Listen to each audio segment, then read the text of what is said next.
পশুতে শরীকের সংখ্যা। শরীকে কোরবানি দিন আমরা, শরীকে কোরবানি। ছাগল, ভেড়া, দুম্বা এগুলা কয়জনে জানি হবে? বাস এটা সবাই জানি আমরা। ছাগল, ভেড়া, দুম্বা কয়জনে? একজনে, বাস এটা তো আমরা সবাই জানি। ওট, গরু এগুলা 7 জনে দেওয়া যাবে। কয়জনে দেওয়া যাবে?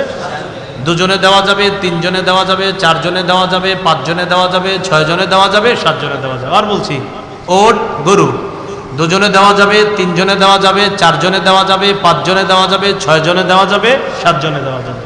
শরীকানা কোরবানি এটা দেওয়া জায়েজ আছে আপনার। এক্ষেত্রে আমরা তিরমিজির 1502 নম্বর হাদিসটা মনে রাখতে পারি।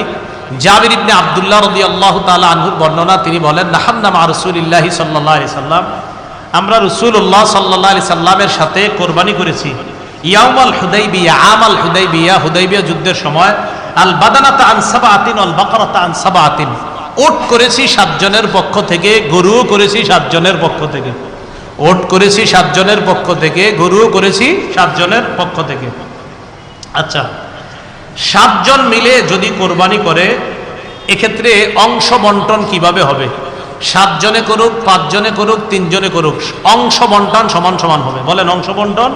হ্যাঁ, এক্ষেত্রে আপনারা তো জানেনি। কেউ যদি মনে করেন 50,000 টাকার একটা কোরবানি গরু, একজন দিছে 20,000, একজন দিছে 20,000, আরেকজন দিছে 20,000, হলো কত? 40। আরেকজন দিছে 10,000, কত হলো? তাহলে ভাগ তো অবশ্যই আপনার প্রথমে 5 ভাগ সমান সমান করবেন। 5 ভাগ সমান সমান কইরা একজনে পাবে 2 ভাগ, আরেকজনে পাবে 2 ভাগ, আরেকজনে পাবে 1 ভাগ।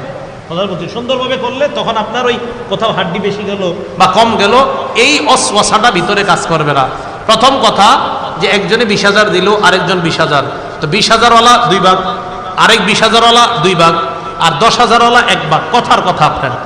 এখন আপনি মনে করেন এই 5 ভাগ বন্টন করলেন, করার পর 2 ভাগ নিবে একজন, আর 2 ভাগ নিবে আরেকজন, গেল 4 ভাগ, আরেক ভাগ নিবে আরেকজন, গেল 5 ভাগ। ব্যাস। কোরবানির পশু জবাই করার পর আপনি চাইলে 3 ভাগ করতে পারেন। 1 ভাগ গরিবরে দিলেন, 1 ভাগ প্রতিবেশী আত্মীয় স্বজন